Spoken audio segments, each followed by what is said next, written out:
tu as dans le commerce des produits qui combinent les deux. Donc si ça se combinait pas et que c'était pas efficace, pourquoi est-ce que certaines marques vendent des produits qui contiennent la vitamine C et la niacinamide? Enfin, tu vois, à un moment donné, tu vois, il faut avoir un esprit critique. Beauté, je t'espère en forme et en bonne santé. Je m'appelle Grace, je fais des vidéos sur le skincare, les soins du visage, le bien-être et la beauté. Et je te partage dans cette vidéo ma routine idéale / parfaite du matin selon moi.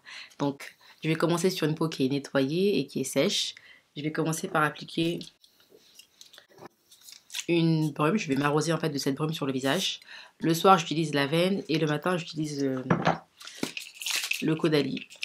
C'est une eau de raisin qui est antioxydante et le jour j'aime bien utiliser en fait des produits qui sont antioxydants qui peuvent me protéger tout simplement en fait des facteurs externes. Donc je vais laisser un petit peu sécher sur ma peau puisque juste après je vais utiliser de la vitamine C. La vitamine C que je suis en train de tester en ce moment, j'ai d'ailleurs fait une revue dessus de Drunk Elephant. Et la vitamine C, j'ai appris qu'il était préconisé de l'appliquer sur une peau qui était bien sèche. Et ça m'a un peu déçue puisque moi, ce geste beauté, en fait, de m'arroser comme ça, de la brume sur le visage, j'aime bien le faire. Et généralement aussi, je mets un tonique. Mais j'ai plus de tonique. J'ai mis un tonique de clinique et j'en ai plus. J'ai recommandé le Paula's Choice, celui, vous savez, le 2% avec le BHA, l'acide salicylique, le fameux, que j'ai pas encore testé et que je suis vraiment pressée de tester parce que j'ai quand même l'impression, je suis quasiment sûre qu'il va marcher. Parce que moi et l'acide salicylique, on a une très bonne relation de très longue durée. Donc là, c'est un peu en train de sécher et je pense que je vais peut-être tricher. Je vais peut-être tricher et aider un petit peu à accélérer le processus en essayant d'absorber un petit peu l'excédent d'eau puisqu'on m'a dit que la vitamine C c'est sur une peau qui est sèche. Donc j'applique la vitamine C en premier lieu, voilà. En fait quand tu fais une routine, tu appliques, les ingrédients que tu mets en premier lieu sur ta peau, c'est ceux qui vont mieux absorber, qui vont mieux agir en fait sur ta peau. Parce que c'est ceux qui sont le plus en contact avec ta peau. Et quand tu fais des layering, ce que tu mets à la fin, c'est pas qu'ils vont pas agir, hein, mais c'est mieux de mettre en premier lieu les actifs pour lesquels tu veux avoir une action sur ta peau. Je sais pas si on se fait comprendre. Et à la fin, des actifs qui vont plus soit protéger la barrière cutanée ou la crème solaire qu'on met à la fin, puisque c'est ce que tu veux. C'est la dernière couche et c'est ce qui va être, c'est ce qui va créer une rempart en fait avec le soleil.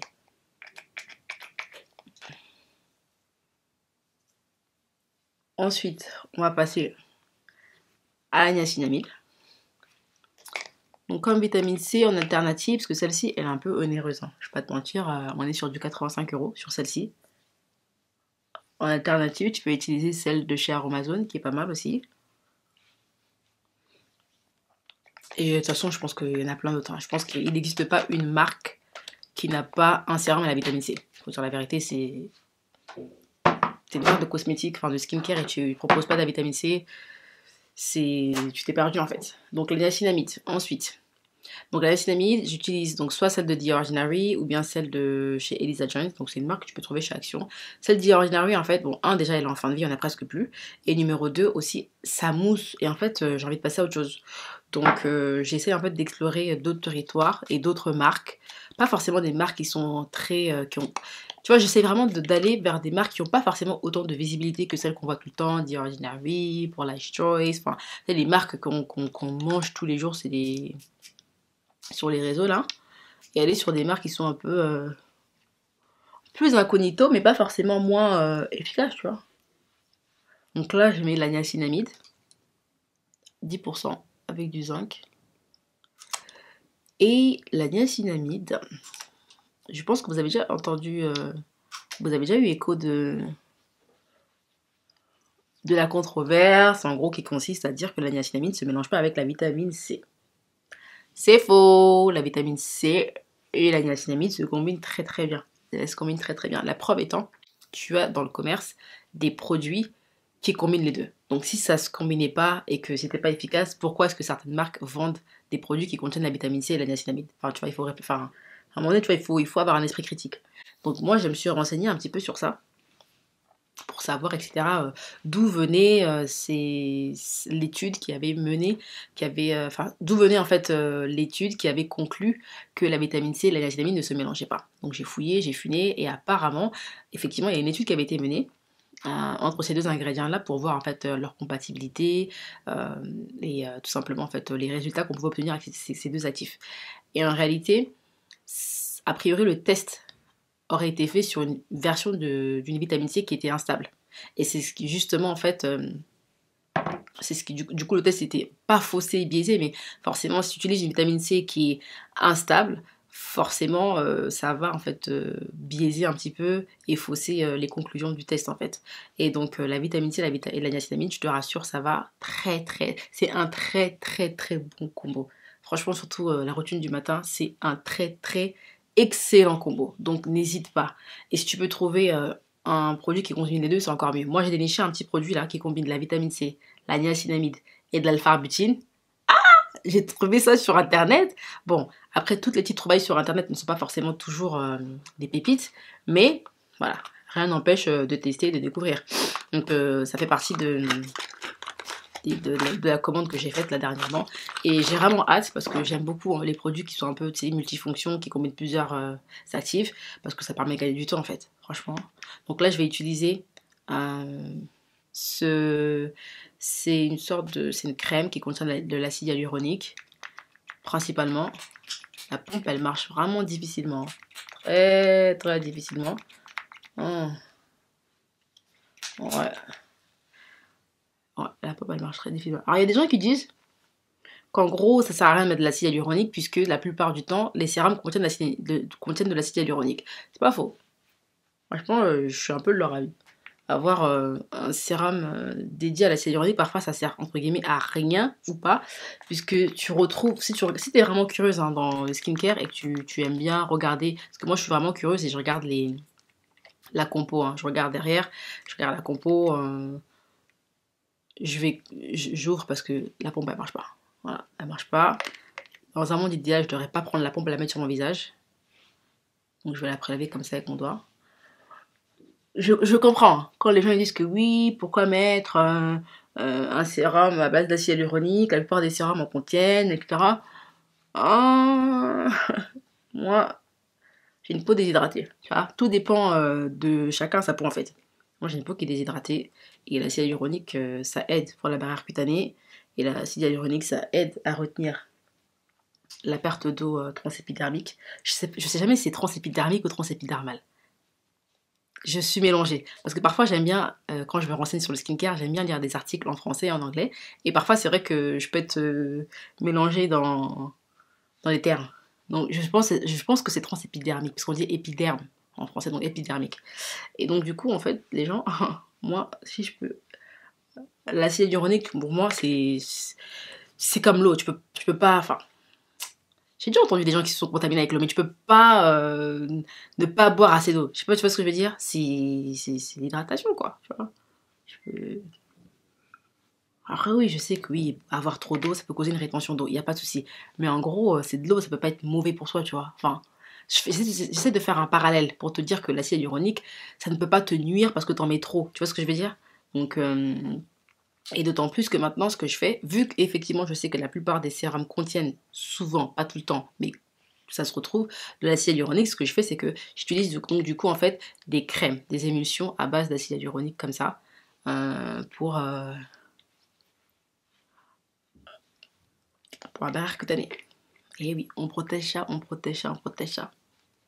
Donc pour le moment, j'ai trouvé ça, j'ai pas trouvé en fait quelque chose de fixe pour la crème à base d'acide hyaluronique. Je crois que Mixa en fait.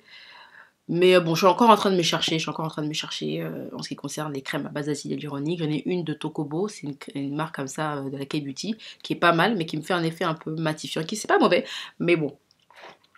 Je me cherche encore au niveau des crèmes à base d'acide hyaluronique, mais je pense qu'il y en a plein sur le marché, donc ça devrait pas être trop difficile. Là, je vais finaliser avec la crème solaire. La crème solaire. Ah oui, juste ce que j'allais dire. Normalement, le matin, je mets aussi de l'alpha-arbutinine parce que je recherche toujours en fait d'avoir une action en fait contre mon hyperpigmentation Et là, j'en ai plus. Et donc, voilà, une fois de plus, l'alpha-arbutin faisait partie de ce que j'ai acheté dans ma dernière commande skincare. Un skincare qui va pas contenir que du The Ordinary. Franchement, j'ai commandé aucun produit de The Ordinary. Je veux vraiment passer à autre chose. Je veux vraiment découvrir d'autres marques en fait. Et je veux plus avoir acheté que ce que je vois sur les réseaux, tu vois. Donc, j'essaie vraiment de faire des achats un peu malins, mais pas qu'au niveau du prix, oui, mais aussi, tu vois, genre des marques pas forcément qui sont connues, mais qui sont efficaces. Voilà. Donc, j'ai changé un peu de cap. Donc là, c'est la crème solaire. C'est une crème solaire. Alors, moi, je suis très fidèle à la Roche-Posay. Mais là, une fois de plus aussi, dans la commande que j'ai faite, j'ai pas pris du La Roche-Posay, j'ai pris du Eucérine. Ouais, Eucérine. Et pour changer, parce qu'apparemment, il y a un débat. Là, il y a le combat des titans qui disent qu'apparemment, Eucérine, apparemment, ça mange la Roche-Posay de loin. Bon, on va voir ça. J'ai commandé ça. Mais quoi qu'il arrive, non, la Roche-Posay, quand même, ils sont très fiables. Hein. Dans le niveau protection solaire, la Roche-Posay, ils ont fait leurs preuves. Ils sont forts, même au niveau de leur technologie. Franchement, à chaque fois que. Franchement, il se passe jamais 1 ou 2 ans sans qu'ils sortent une innovation en fait au niveau de tout ce qui est protection solaire, fluide solaire. Donc non, la Roche-Posay, ils sont forts. Je pense que j'arrêterai pas d'utiliser la Roche-Posay. Tu vois, quitte à le combiner ou bien à alterner avec une autre marque, mais j'arrêterai jamais d'utiliser la Roche-Posay. Donc là, voilà, c'est la fin de ma routine. Tu vois un petit peu le glow. Il manque juste l'alpha-arbutin. Les gens, j'ai un rapport très compliqué avec l'alpha-arbutin. Je sais que c'est l'un des ingrédients, enfin, un ingrédient qui a fonctionné sur ma peau, sur tout ce qui est estompé, mes taches, etc. Je l'avais beaucoup utilisé pendant le Covid, je m'en souviens. Il avait marché, il est efficace avec le temps, mais c'est un ingrédient qui est un petit peu, comment dire, c'est l'ingrédient que quand tu commences à l'utiliser, tu peux pas l'arrêter tout de suite en fait. Et quand tu l'arrêtes, tu as un effet rebond. Et c'est un peu, le skincare malheureusement c'est comme ça, c'est que tu peux voir en fait ta peau progresser et s'améliorer sur plusieurs semaines, voire plusieurs mois. Et puis introduire un ingrédient et puis en fait tous les efforts que tu as fait, tu vois que tout tombe à l'eau. Ou alors arrêter un ingrédient et puis reculer de, je sais pas moi, de plusieurs semaines de progrès. Et l'alpha-arbutin, j'ai l'impression que c'est un peu comme ça. C'est limite, voilà, quand tu l'achètes, il faut en acheter deux parce que dès qu'il finit, le temps que tu recommandes et qu'il a. Bon, généralement, les commandes sur internet, ça prend quelques jours. Mais l'alpha-arbutin, quand tu l'arrêtes de manière brutale, je te jure, l'effet rebond, ça prend pas une semaine. Hein. Tu vas voir, tu vas mettre un mois et demi, voire plus, à voir vraiment une amélioration sur tes tâches. Mais le jour où tu l'arrêtes en 2 3 jours, ça peut repigmenter pire que ce que même tu avais avant en fait. Donc, c'est pour ça que j'avais un rapport un peu difficile et j'avais pris mes distances avec cet ingrédient-là.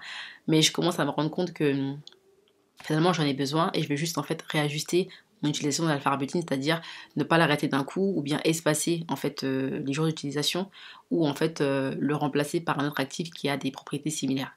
Donc voilà un petit peu mon rapport bizarre avec l'alpha-arbutin. Donc il faut pas l'arrêter tout de suite, soit tu le remplaces ou soit tu l'espaces.